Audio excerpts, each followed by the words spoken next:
Back in Lesson 4, we ran up a debt.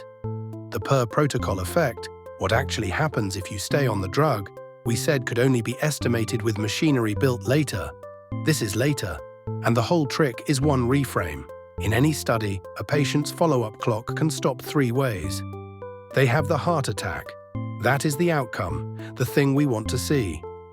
The study ends on a fixed date, harmless, the calendar does not care who is sick, or they simply vanish. They leave the health plan, they stop showing up. That last one is called censoring, and it is the dangerous one.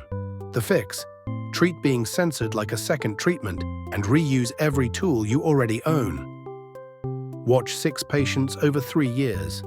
Anna stays the whole way. The study just ends. Ben has his heart attack at month 30, an event recorded.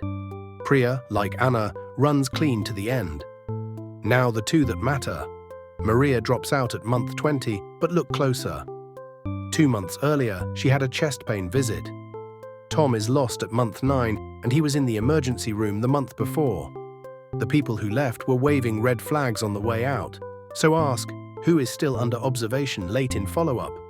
The healthy ones. The survivors are not a random sample of who you started with. They are the ones who stayed well. Why is this dangerous? Because analyzing only the patients you could follow means conditioning on staying. And you have seen that shape before, in Lesson 6. Draw it. The statin changes your evolving health. Evolving health drives 2 things, whether you drop out and whether you have the heart attack. Now put a box around the dropout node, because that box is what analyzing the observed actually means.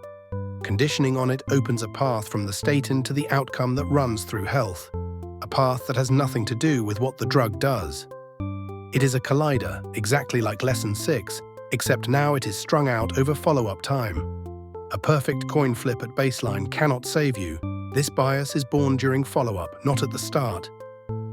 The fix is the one you learned for confounding, aimed at a new target. Demand exchangeability for censoring. Given everything you measured, the patients who stayed look like the patients who left. Then upweight the survivors. Suppose half the patients with Maria's history have dropped out by month 20. The Marias who remain each get a weight of 2. One for herself, one for a vanished twin who looked just like her. That is inverse probability of censoring weighting. And it stacks with Lesson 10. Multiply the treatment weight by the censoring weight to get one combined weight. Treatment weights buy you balance at the start. Censoring weights keep it as the sample erodes. Now pay off Lesson 4's debt in 2 deliberate steps. Step 1. The moment a patient deviates, Maria lets her refill lapse past the grace period, or a non-starter fills a prescription, cut their follow-up right there. The person time left over is, by construction, perfectly on protocol. But you just created selection. The people who kept adhering are healthier. So Step 2. Reweight the survivors by the inverse probability of staying on protocol, exactly like censoring. Each remaining adherer thickens, absorbing the weight of the deviators who look just like her until the day they slipped. Deviation becomes censoring, censoring becomes weighting, and the per-protocol effect Lesson 4 could not touch becomes estimable. Here is the asymmetry worth remembering. An intention to treat analysis needs weights once, at time 0, and never again. A per-protocol analysis needs weights forever, because adherence is a decision remade every single month, and so is staying observed. Your homework: rescue a censored cohort by hand.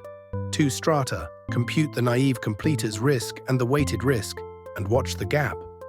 1 estimation lesson remains: what to do when a strategy cannot even be assigned at time 0.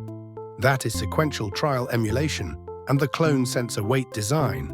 See you in Lesson 13.